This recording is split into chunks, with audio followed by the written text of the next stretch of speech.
Right. Well, at long last, I have the hydraulic clutch fitted. The that actually is going to lift the clutch. So this is a hydraulic sort of piston. Then you got hydraulic pipe covered in stainless steel braid going up to a master cylinder and clutch lever. So what's this? This is a Magura, this one. And I think that LP Williams sell this, but I'm not sure. There are different systems, and this is the one that came with the bike. But yeah, I've been intrigued. I'm just going to sit down a minute. I've been intrigued because I've never seen one of these before. I've heard of these clutch conversions and so on, so I was intrigued to see how it worked. It has been a bit of a nightmare fitting it, I have to say, but mainly because it was like second hand.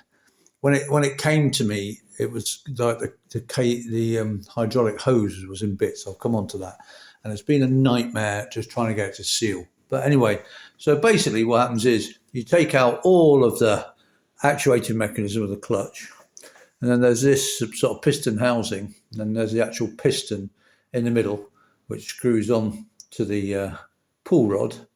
And so it's just like a brake piston. And when I pull the clutch in, we'll do that in a minute, this piston will be pushed out. The hydraulic goes in and pushes, and it works. So I'll just try it now. So just have a look. Okay, so there we go. So the clutch is nice and light. My only worry is, to be honest, it doesn't seem to have that much travel on it. I would have thought it would come out more than that. And what happens is the braided hose goes up where the cable used to be, and it comes out, where the cable used to come out.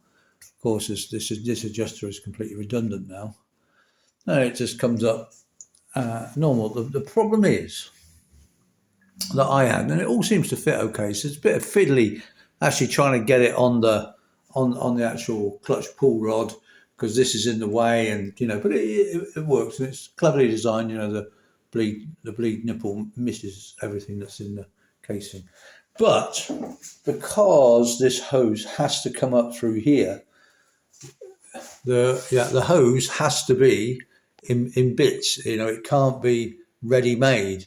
This top bit has to be not sealed, because otherwise if that sort of like end was already on, you wouldn't be able to feed it up through the casing.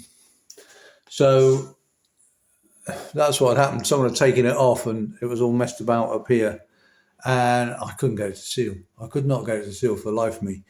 And in the end, I bought these new olives from Venhill. Was it Venhill? And that seems to have done the job. At least I hope it has, because I would be mad if it's still leaking. I'm not sure it might. I'm just looking at it, I think it might still be leaking. I should be fed up if it is. So that was the main problem. I think it is leaking, that damn bloody thing. Never mind, I'll come back to it. But I think when it's working, assuming that lift is enough, then yeah, it all works fine. But that's been a bit of a nightmare. That's the trouble. You can't buy the cable ready made, because you've got to feed it through, and so you have to make that final connection. And it's been a nightmare. I just haven't got it able to seal at all. And bleeding it was a bit of a nightmare. It just didn't want to bleed. So what I did was, in the end, I took all this off, and I was able to use, basically I was able to push the piston back out. I actually screwed a bolt in from the back to replace the clutch pull rod, and then used my clamps on the edge to push the piston out, filled it full of fluid, make sure that there was fluid, and then pushed the piston back in, and suddenly all the air that was in the system when I pushed the piston back in, that bled it, because undoing this and pumping the thing made the air wasn't going anywhere. So that's what worked, and I'm thinking about that for maybe brakes and that in the future, because pushing that piston back in, that's what forced all the air out.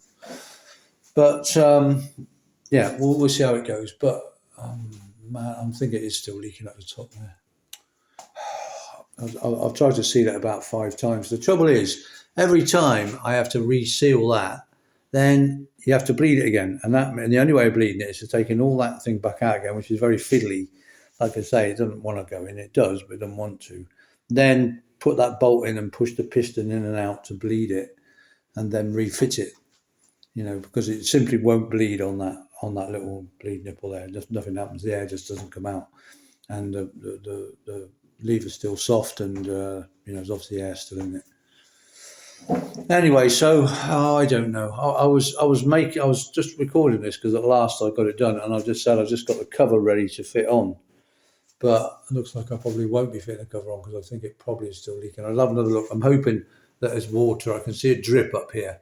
I'm hoping it's water because I've washed everything down, obviously, to get rid of the brake fluid, to neutralise the brake fluid, but I'm fairly sure that that's down brake fluid. And, oh, God. I'll have to try doing it again. Well, no. Oh, dear. No comment. It's just I've done it about 6 times, and I thought I'd had it done that time. And obviously not, so I don't know. We'll see. Right, good.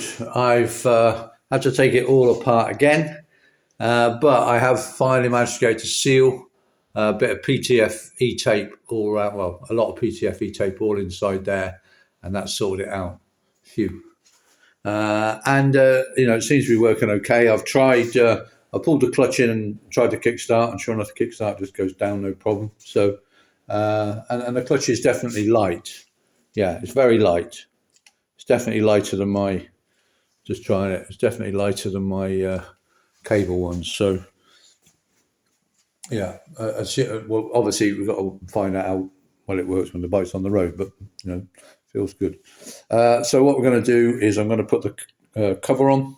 I'll put the cover on with a gasket. I'll probably not bother putting well seal on, but the thing to remember is that there will be oil in here. It's designed to come into there a little bit, not much, but a little bit to lubricate what would be the original mechanism. Of course, we haven't got that. But oil does get in there, so you do need a gasket, but not much oil. So, I'll put a gasket on, but no well seal. Okay, and then that'll be done.